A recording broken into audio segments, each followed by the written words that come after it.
Hello everyone. आज इस lecture के अंदर हम समझेंगे कि पोस्टपार्टम हेमरेज को मैनेज कैसे कर सकते हैं। जैसा हम जानते हैं कि ये one of the leading obstetrical emergency है जो कि लाइफ थ्रेटनिंग है। ये इवन डेथ कॉज कर सकती हैं और वुमेन के अंदर हाइपोवॉलेमिक शॉक भी क्रिएट कर सकती हैं। इसे यहाँ पे मैं बहुत ही सिंप्लीफाइड फ्लो डायग्राम के ज़रिए एक्सप्लेन करूँगी कि जो अलग अलग रीजंस होते हैं उसके बेसिस पे हम इसे कैसे मैनेज कर सकते हैं। इस वीडियो को बहुत ही ध्यान से और एंड तक देखें बिकॉज इसके बेसिस पे आप इजीली समझ सकते हैं कि क्या रीजंस होते हैं और उसे हम कैसे मैनेज कर सकते हैं। और ये एग्ज़ाम पॉइंट ऑफ व्यू से बहुत ही इम्पॉर्टेंट टॉपिक है। इस वीडियो को देखने से पहले मैं सजेस्ट करूँगी कि आप इसका प्रीवियस पार्ट जिसमें कॉजेज़ एंड टाइप्स बताए गए हैं उसे आप देखें और इसका लिंक डिस्क्रिप्शन बॉक्स में दिया गया है। और इस नर्सिंग लेक्चर चैनल के अंदर सभी वीडियोस इंग्लिश और हिंदी दोनों लैंग्वेजेस में रिकॉर्ड किए जाते हैं जिसे आप इजीली प्लेलिस्ट के अंदर देख सकते हैं। स्टार्ट करते हैं यहाँ पे हम इसका फ्लो डायग्राम। यहाँ पे हम जानते हैं कि जो पीपीएच है ये दो टाइप का होता है। One is primary PPH and the secondary PPH.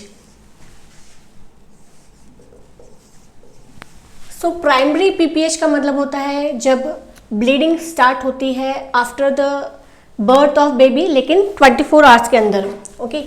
और सेकेंडरी पीपीएच के अंदर जब ब्लीडिंग 24 आवर्स के बाद में स्टार्ट होती है लेकिन प्यूपेरल पीरियड के अंदर रहती है। प्राइमरी पीपीएच को अगेन टू टाइप में डिवाइड किया गया है। One is third stage PPH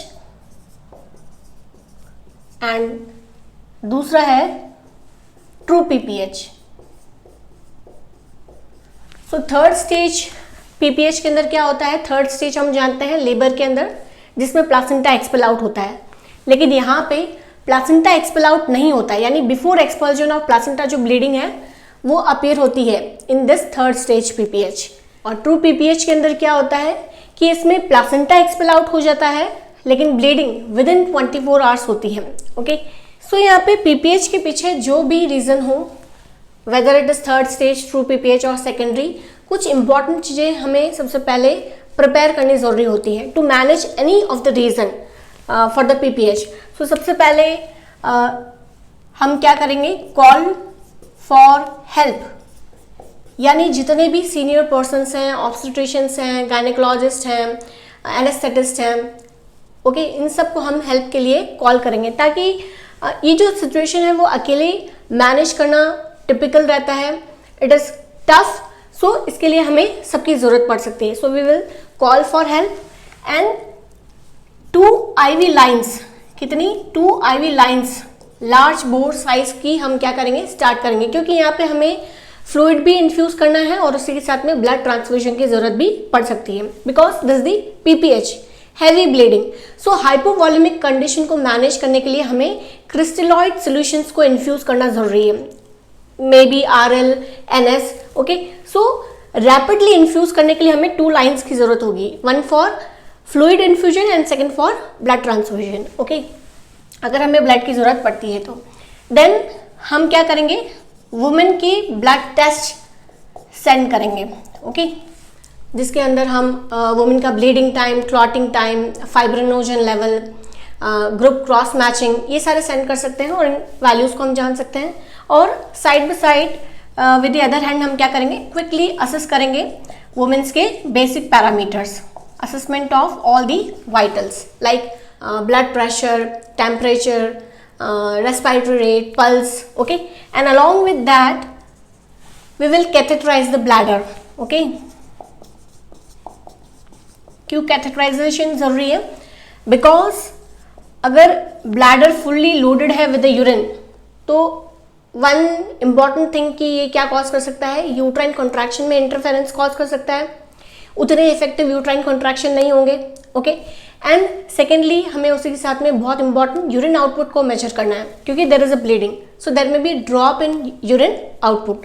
so urine output को भी लगातार मॉनिटर करने के लिए कैथेटराइज करेंगे और इफेक्टिव कॉन्ट्रैक्शन के लिए कैथेटराइज करेंगे। Okay. So these are the basic thing जो कि किसी भी पीपीएच के रीजन को मैनेज करने से पहले हमें करना जरूरी है। Now look for the reason. अगर थर्ड स्टेज के कारण अगर पीपीएच हो रहा है, थर्ड स्टेज मीन्स यहाँ पे प्लासेंटा एक्सपेल आउट नहीं हुआ है, तो फिर हम क्या करेंगे, सबसे पहले इन सारी चीज़ों को करने के साथ में ही इंपॉर्टेंट थिंग यहाँ पे क्या देंगे, यूट्राइन मसाज। यूट्राइन मसाज किस लिए जरूरी है, to make the uterus hard. Okay, so uterine massaging, fundal massaging कैसे करेंगे, जिसमें हम 4 फिंगर्स को यूट्रस की पोस्टीरियर वॉल पे इस तरीके से प्लेस करेंगे और थंब को इन फ्रंट, एंड देन हम यूट्रस मसाज करेंगे एंड यूट्रस को हार्ड बनाने की कोशिश करेंगे ताकि इफेक्टिव यूट्राइन कॉन्ट्रैक्शन हो सके और प्लासेंटा सेपरेट आउट हो सके। ओके, सो लेट्स सी कि अगर इफेक्टिव यूट्राइन मसाज के साथ में अगर प्लासेंटा सेपरेट हो जाता है, प्लासेंटा गेट सेपरेटेड, तो हम उसी के साथ में प्लासेंटा सेपरेशन के साथ में हम various other drugs like oxytocin हम इन्फ्यूजन पे स्टार्ट कर सकते हैं और rather we can give intramuscular 10 minutes हम एडमिनिस्टर कर सकते हैं for more effective uterine contraction. लेकिन उसी के साथ में हम क्या करेंगे, जैसे प्लासेंटा सेपरेट होता है, ये प्लासेंटा कहाँ पे लाई डाउन करता है, in the lower segment. So control cord traction, CCT के जरिए हम क्या करेंगे, कॉर्ड को पुल, यानी with contraction of the uterus only हम कॉर्ड को क्या करेंगे, पुल। अगर कंट्रैक्शन नहीं है और अननेसेसरली हम पुल कर रहे हैं तो क्या हो सकता है, और उसी के साथ में अगर हम फंडस को सपोर्ट नहीं कर रहे हैं तो there may be inversion of uterus, जो कि अदर कॉम्प्लिकेशन क्रिएट हो सकती है। सो इस चीज़ को अवॉइड करने के लिए हम कंट्रोल कॉर्ड ट्रैक्शन के जरिए स्लोली प्लासेंटा को क्या करेंगे, एक्सपेल आउट करेंगे। Okay, so that is called CCT. So CCT के साथ में ही हम वेरियस अदर ड्रग्स के सपोर्ट के साथ में प्लासेंटा को जब एक्सपेल आउट करेंगे तो फाइनली हमें क्या करना है, इसकी कंप्लीटनेस को चेक करना है कि प्लासेंटा की कुछ टिश्यूज या फीटल मेम्ब्रेन्स कुछ लेफ्ट बिहाइंड तो नहीं है यूट्राइन कैविटी के अंदर। सो उसको चेक करने के लिए प्लासेंटा की कंप्लीटनेस को चेक करेंगे। Okay, check for completeness.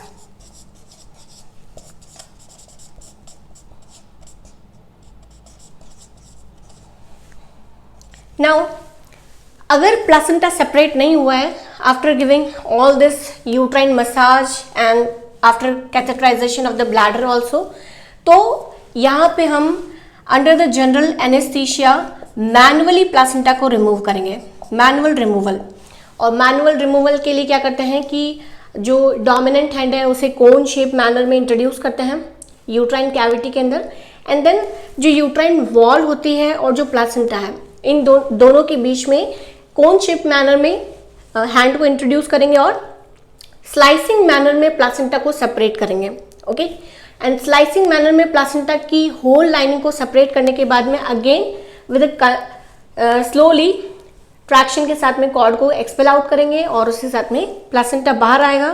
Placenta की अगेन कंप्लीटनेस को हमें यहाँ पे भी चेक करना होगा after removal of manually removal of placenta, क्योंकि अगर अगेन कुछ टिश्यूज लेफ्ट बिहाइंड है तो ये वापस से ब्लीडिंग कॉज कर सकता है। सो हमें चेक करना है फॉर द कंप्लीटनेस।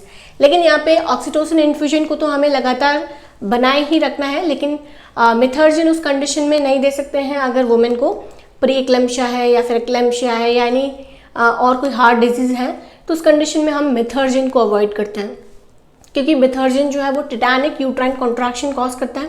ओके, सो इस कंडीशन के अंदर वुमेन को मिथर्जिन नहीं दे सकते हैं। लेकिन यहाँ पे ऑक्सीटोसिन इन्फ्यूजन हम यहाँ पे दे सकते हैं, क्योंकि ऑक्सीटोसिन इन्फ्यूजन के साथ में ही यूट्रस जो है वो लगातार कॉन्ट्रैक्ट बना रहेगा और उसी कॉन्ट्रैक्शन के साथ में जो ब्लड वेसल्स हैं वो कंप्रेस होगी and that will stop bleeding. Okay, लेकिन अगर यहाँ पे ब्लीडिंग का रीजन ट्रू पीपीएच है, जिसमें हमने देखा था कि मोस्ट कॉमन जो कॉज होता है ट्रू पीपीएच का वो क्या होता है, एटोनिक यूट्रस। सो अगर एटोनिक यूट्रस है या फिर अदर सेकेंडरी रीजन होता है trauma. Okay, so first will see atonic uterus. Atonic uterus है तो हम कैसे आइडेंटिफाई कर सकते हैं कि जो ब्लीडिंग है वो यूट्रस की टोन लॉस होने के कारण हो रही है, जिसमें हमें यूट्रस कैसा फील होगा, फ्लैबी, सॉफ्ट फील होगा। So how we can manage, again जो इंपॉर्टेंट प्रीवियस कुछ पॉइंट्स हमने डिस्कस किए थे वो उसी मैनर में चाहेंगे। Call for help, 2 IV lines को हम डालेंगे, एज वेल एज वो इसलिए ज़रूरी है क्योंकि हमें यहाँ पे रैपिडली फ्लूइड को भी इन्फ्यूज़ करना है, फ्लूइड रिससिटेशन करना है ताकि वुमेन हाइपोवॉलेमिक शॉक में ना जाए। यस, एंड अगर ब्लड ट्रांसफ्यूजन की ज़रूरत पड़ती है तो सेकेंड लाइन हम ब्लड ट्रांसफ्यूजन के लिए कर सकते हैं। Okay, and rest of the thing are the same. ये सारी चीज़ें हमें मॉनिटर करनी है, और जब ये सारी चीज़ें मॉनिटर हो जाती है तो हम नेक्स्ट क्या करेंगे, again that is uterine massage. क्योंकि फर्स्ट थिंग हमें क्या करना है, एटोनिसिटी है जिसमें फ्लैबी यूट्रस है, इस फ्लैबी यूट्रस को हमें क्या करना है, हार्ड बनाना है। To make it contract hard, यहाँ पे क्या करेंगे हम, uterine fundal massage. Okay, in same manner जैसा कि मैंने पहले भी बताया। सो फंडल मसाज के बावजूद भी अगर यूट्रस हार्ड नहीं हो रहा है तो we will go for the very important thing, the uterotonics. The uterotonics यानी वो सारी ड्रग्स जो कि यूट्रस को क्या बनाती है, हार्ड बनाती है, इसकी टोनिसिटी को मेंटेन करती है। सो यूट्रोटोनिक के अंदर जो फर्स्ट लाइन ऑफ ड्रग है जो हम एडमिनिस्टर कर सकते हैं वो क्या है, ऑक्सीटोसिन। और ऑक्सीटोसिन जो है इसे हम 20 यूनिट्स इन 500 ml NS के अंदर इन्फ्यूज़ कर सकते हैं, बाय IV इन्फ्यूजन के ज़रिए हम देंगे। Never ever give in IV bolus form, क्योंकि ये क्या कॉज कर सकता है, अगेन हाइपोटेंशन। सो इसे हमें IV इन्फ्यूजन फॉर्म में देना है। और अगर हम IV इन्फ्यूज़ कर रहे हैं उसके बावजूद भी, ऑक्सीटोसिन इन्फ्यूजन के बावजूद भी अगर यूट्रस कॉन्ट्रैक्ट नहीं हो रहा है तो सेकेंड जो ड्रग होती है वो हम देंगे मिथर्जिन। दैट इज एर्गोमेट्रिन, मिथाइल एर्गोमेट्रिन और एर्गोनोवाइन, जो कि 0.2 मिलीग्राम इंट्रामस्कुलरली या फिर इंट्रावीनसली किसी भी फॉर्म में इसे दे सकते हैं। लेकिन इसे देते वक्त बहुत ही प्रिकॉशन रखना है, बिकॉज अगर हाइपरटेंसिव वुमेन्स हैं या फिर हार्ट डिजीजेज हैं तो उस कंडीशन में इस ड्रग को हमें अवॉइड करना होगा, क्योंकि it causes Titanic uterine contraction. और वैसे ही हाइपरटेंसिव डिसऑर्डर में क्या होता है, देयर इज अ वैजोस्पाज्म। सो इस ड्रग को हम हाइपरटेंसिव वुमेन के अंदर अवॉइड करते हैं। After giving this drug also अगर यूट्राइन टोनिसिटी मेंटेन नहीं हो रही है तो नेक्स्ट ड्रग ऑफ चॉइस जो रहती है वो क्या है, मीजोप्रोस्टोल। मीजोप्रोस्टोल जो है ये PGE1 एनालॉग्स होते हैं और इसे हम 800 to 1000 माइक्रोग्राम रेक्टली वुमेन के अंदर दे सकते हैं। There are the other route also, sublingual, orally as well as per vaginally भी दे सकते हैं, लेकिन रेक्टली यहाँ पे इसलिए देंगे क्योंकि पर वजाइनली देना पॉसिबल नहीं है क्योंकि there is a bleeding. Yes, और ओरली भी sometimes women is not in that state कि वो ओरल ये ड्रग को ले सके, तो रेक्टली इसे देना ज़्यादा प्रेफरेबल रहेगा। और अगर इस ड्रग को देने के बाद भी टोनिसिटी मेंटेन नहीं रहती है तो उस कंडीशन में नेक्स्ट ड्रग ऑफ चॉइस जो रहेगी वो क्या है, that is 15 methyl PGF2 alpha analogue, जिसे बोलते हैं कार्बोप्रोस्ट। और कार्बोप्रोस्ट जो है इसे हम इंट्रामस्कुलरली ही देंगे। ओके, एंड इसमें मैक्सिमली 8 डोजेस हम यहाँ पे वुमेन को दे सकते हैं इंट्रामस्कुलरली, जो कि है 250 माइक्रोग्राम। लेकिन अगेन इस ड्रग को देते वक्त हमें ये चेक करना ज़रूरी है कि वुमेन एस्थमेटिक तो नहीं है, क्योंकि ये ड्रग क्या कॉज करती है, ब्रोंकोस्पाज्म। ओके, सो एस्थमा अगर है वुमेन को तो उस कंडीशन में हम इसे अवॉइड करेंगे। लेकिन यहाँ पे ऐसा नहीं है कि IV इन्फ्यूजन भी चल रहा है, मिथर्जिन भी हम ट्राई कर चुके हैं, मीजोप्रोस्टोल भी वुमेन के अंदर दे चुके हैं, देन हम 8 डोजेस और वुमेन को डाल रहे हैं इंट्रामस्कुलरली ताकि यूट्राइन कॉन्ट्रैक्ट हो सके। तो that is very long process जिसके अंदर जो टाइम है बहुत ज़्यादा वेस्ट हो सकता है, एंड देयर में बी मोर ब्लीडिंग। सो हम कंप्लीट होल 8 डोजेस को इंट्रोड्यूस करने के लिए वेट नहीं करेंगे।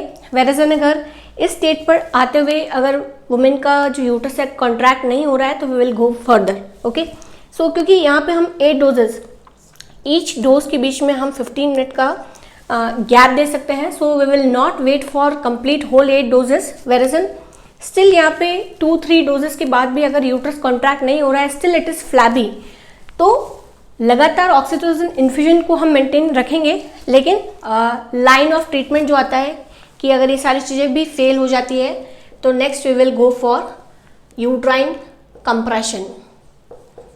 और यूट्राइन कंप्रेशन के लिए हम क्या कर सकते हैं, फर्स्ट बाई मैनुअल कंप्रेशन। और बाई मैनुअल कंप्रेशन के लिए हम वन हैंड को जैसे कि यूट्राइन मसाज देते हैं उसी मैनर में 4 फिंगर्स यूट्रस की पोस्टीरियर वॉल पे एंड थंब इन फ्रंट रखेंगे और यूट्रस को स्टिल बनाएंगे, स्टेडी रखेंगे वहाँ पे ताकि वो मूव ऑन ना हो। और जो दूसरा हैंड है उसको फिस्ट फॉर्म में इंट्रोड्यूस करेंगे in the vagina and then compression create करेंगे with the both hand. By manual means with using both the hand.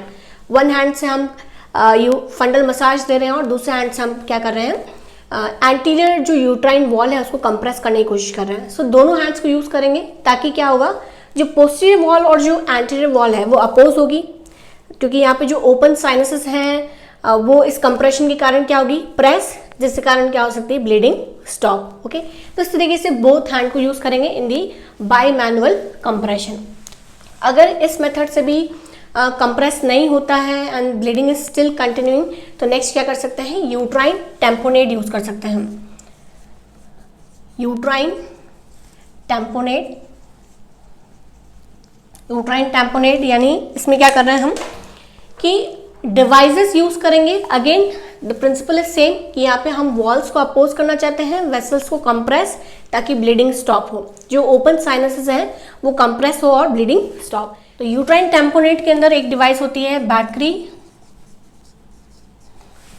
Bakery टैम्पोनेट, जिसके अंदर क्या होता है कि एक बलून लाइक स्ट्रक्चर होता है जिसे हम डिफ्लेट मोड के अंदर हम वजाइनली इंट्रोड्यूस करते हैं और यूट्राइन कैविटी के अंदर प्लेस करते हैं और उसके ज़रिए कैथेटर जो है वो अटैच रहता है एंड देन उसको नॉर्मल सलाइन से बाहर से हम क्या करेंगे, नॉर्मल सलाइन से इन्फ्यूज़ करेंगे और इस बैकरी बलून को 200 से लेके 500 ml तक NS के ज़रिए फिल किया जा सकता है और वो बलून फॉर्म के अंदर क्या हो सकता है, यूट्राइन कैविटी के अंदर लगातार इन ओपन साइनसेस को क्या कर सकता है, कंप्रेस। तो इस तरीके से बैकरी कैथेटर के ज़रिए हम क्या कर सकते हैं, इसको यूट्राइन टैम्पोनेट मीन्स प्रेशर अप्लाई कर सकते हैं और ब्लीडिंग साइनसेस को क्या कर सकते हैं, compress. But some time it is costly, तो इस कॉस्टली होने के कारण जो सिंपल मेथड है वो भी यूज़ किया जा सकता है by the use of condom catheter. और कॉन्डम कैथेटर के अंदर कॉन्डम को एक फुलीज कैथेटर के ऊपर अटैच कर सकते हैं, उसको टाई अप कर सकते हैं and again in deflate manner उसी यूट्राइन कैविटी के अंदर प्लेस करेंगे एंड नॉर्मल सलाइन से हम फॉलिस कैथेटर के जरिए क्या कर सकते हैं, इसमें नॉर्मल सलाइन फिल कर सकते हैं और एज एन बलून फॉर्म ये यूट्राइन कैविटी के अंदर फ्यू आवर्स के लिए वहाँ पे रख सकते हैं in either of the catheter, जहाँ पे ये बलून फॉर्म जो है इन बलून मैनर ये क्या कर सकते हैं, यूट्रस को कंप्रेस। ओके, इन जहाँ पे ओपन साइनसेस है वहाँ पे ये क्या कर सकते हैं, कंप्रेशन क्रिएट कर सकते हैं। So these are called balloon tamponades. ये जो यूट्राइन टैम्पोनेट है इनमें जो हमने ये यूज़ किया है इसे क्या बोलते हैं, balloon tamponade. As an balloon form में क्या करते हैं, यूट्राइन ओपन साइनसेस पे प्रेशर क्रिएट करते हैं to stop bleeding. Okay, but Bakri balloon का एक एडवांटेज ये है कि इसमें जहाँ पे बलून शेप में जहाँ पे रहता है वहाँ पे अंदर से एक और ड्रेनेज ट्यूब होती है जो कि यूट्राइन कैविटी के अंदर ब्लड को एक्यूमुलेट नहीं होने देती है। वो लगातार अगर ब्लड कुछ यूट्राइन कैविटी में है भी सही तो वो इजीली उस ड्रेनिंग ट्यूब के जरिए क्या हो जाता है, बाहर एक्सपेल आउट हो जाता है। क्योंकि सम टाइम अगर ब्लड वहाँ पे एक्यूमुलेट है तो ये अगेन यूट्राइन कॉन्ट्रैक्शन को क्या कर सकता है, इफेक्टिवली होने में ऑब्स्ट्रक्शन क्रिएट कर सकता है। Okay, so these are the balloon tamponade, Bakri balloon as well as in condom catheter, जिसमें बलून के जरिए हम यूट्रस पे क्या करेंगे, टैम्पोनेटिंग इफेक्ट लेके आएंगे। इफ स्टिल इट फेल्स, अगर यहाँ पे इसके बावजूद भी अगर ये फेल हो जाता है तो नेक्स्ट जो स्टेप होता है जिसमें मूव कर सकते हैं to stop this bleeding is the surgical method.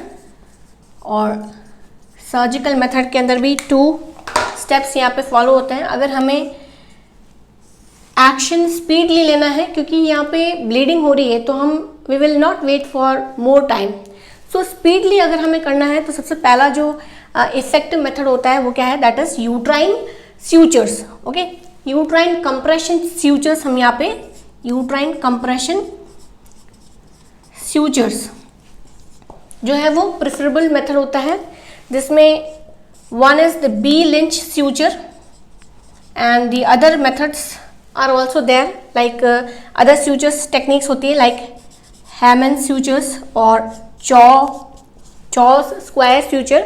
But most common जो स्यूचर टेक्निक है वो कौन सी है, B Lynch suture. I am not going in detail about its technique, लेकिन यहाँ पे इंसिजन के बिलो स्यूचर को इंट्रोड्यूस करते हैं।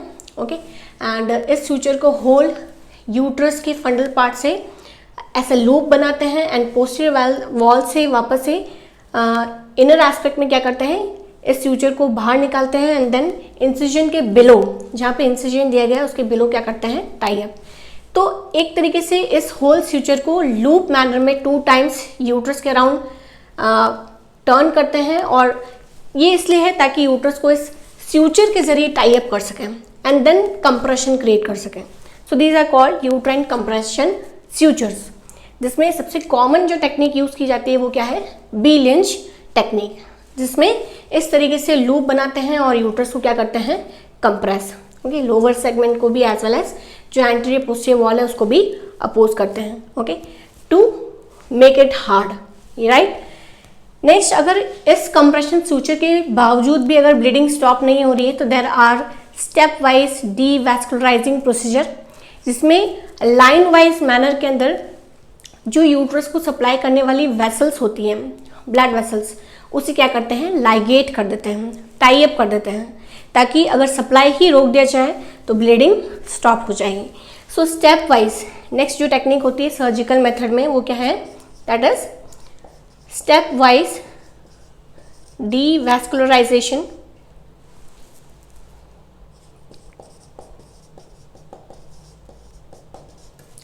टेक्निक, जिसमें दोनों तरफ की बायलैटरल यूट्राइन आर्टरीज का लाइगेशन कर सकते हैं, दोनों तरफ की यूट्राइन जो आर्टरीज है उसको लाइगेट कर सकते हैं, टाई अप कर सकते हैं, और उसके बाद बायलैटरली जो ओवेरियन आर्टरी है उसको भी लाइगेट कर सकते हैं, टाई अप कर सकते हैं, और उसी के साथ में बायलैटरल जो इंटरनल इलियाक आर्टरी होती है उसकी anterior division of internal iliac artery. Okay, so anterior division of internal iliac artery को भी क्या कर सकते हैं, दोनों तरफ से टाई अप। पोस्टीरियर डिवीजन को नहीं करना है, बहुत ही ध्यान देना यहाँ पे ज़रूरी है, क्योंकि जो पोस्टीरियर डिवीजन होता है इंटरनल इलियाक आर्टरी का वो लोअर लिम्ब को सप्लाई करता है, तो अगर हम उसे टाई कर देंगे तो लोअर लिम्ब की सप्लाई स्टॉप हो सकती है। सो यहाँ पे इस तरीके से line wise step wise manner में डीवैस्कुलराइजेशन, यानी वेसल्स को क्या कर देंगे, लाइगेट। ओके, एंड लाइगेट करके ब्लड सप्लाई को हम क्या करेंगे, स्टॉप, ताकि ब्लीडिंग ना हो। So these are the surgical techniques, and अगर इन सारी टेक्निक के बावजूद भी अगर ब्लीडिंग स्टॉप नहीं हो रही है, then the last option is the hysterectomy.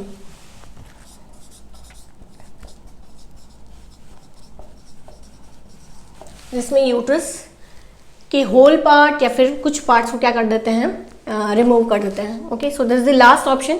So in this manner अगर एटोनिक यूट्रस है तो उसे इस होल फ्लो डायग्राम के जरिए स्टेप वाइज मैनर के अंदर मैनेज किया जाता है। First go with the uterotonics drugs, and if fails then go with the uterine compression techniques by manual, yes, और टेम्पोनेट इफेक्ट भी लेके आ सकते हैं by using balloon, okay, balloon catheters, and still if fails तो उस condition में last option रहता है surgery, first with the suture and second with the stepwise ligating technique. Now अगर this the management with the atonic uterus, जिसमें uterus की tonicity loss हो जाती है, लेकिन अगर यूट्रस की टोनिसिटी मेंटेन है and trauma is the reason for the bleeding, तो ट्रॉमा में हम जानते हैं कि यूट्रस कैसा फील होता है, hard. If bleeding is there but uterus is hard, तो यहाँ पे एटोनिसिटी रीजन नहीं है, there is a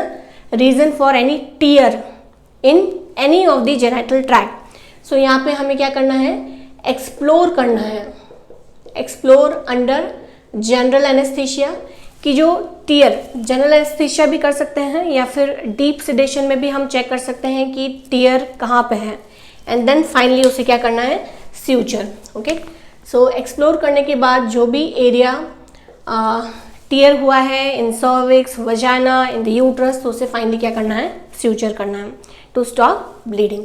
yes, but suppose if the secondary PPH is the reason for bleeding, secondary यानी यहाँ पे ब्लीडिंग जो है वो 24 आवर्स के बियॉन्ड हो रही है बट विद इन प्यूपेरल पीरियड हो रही है, तो इसमें जो मोस्ट कॉमन रीजन होता है ब्लीडिंग का वो क्या है, that is retained tissue. So retained tissue के कारण यूजुअली क्या हो सकती है, ब्लीडिंग। तो अगर सेकेंडरी पीपीएच है, ब्लीडिंग 24 आवर्स के बाद स्टार्ट हो रही है, तो हमें क्या करना है, अगेन एक्सप्लोर करना है अंडर जनरल एनेस्थीसिया और डीप सेडेशन, एंड हमें चेक करना है कि रिटेन्ड टिश्यूज कितने हैं, एंड उसे फाइनली क्या करना है, एक्सपेल्ड आउट करना है विद यूजिंग फोर्सेप और even curate. Okay, so finally expulsion of the retained tissues और फीटल मेम्ब्रेन को यहाँ पे करना है under general anaesthesia, and after removal हमें होल यूट्राइन कैविटी को चेक करना है कि इसमें स्टिल कुछ और टिश्यूज लेफ्ट बिहाइंड तो नहीं है, एंड देन हम यहाँ पे oxytocin as well as methergine drug भी इन्फ्यूज कर सकते हैं, मिथर्जिन और oxytocin, to make the uterus more contract, ताकि फर्दर ब्लीडिंग क्या हो सके, स्टॉप हो सके। ओके, तो यहाँ पे इस लेक्चर के अंदर हमने समझा कि depending on the cause, reason क्या है, उसके बेसिस पे पोस्टपार्टम हेमरेज को मैनेज कैसे किया जा सकता है। Thank you.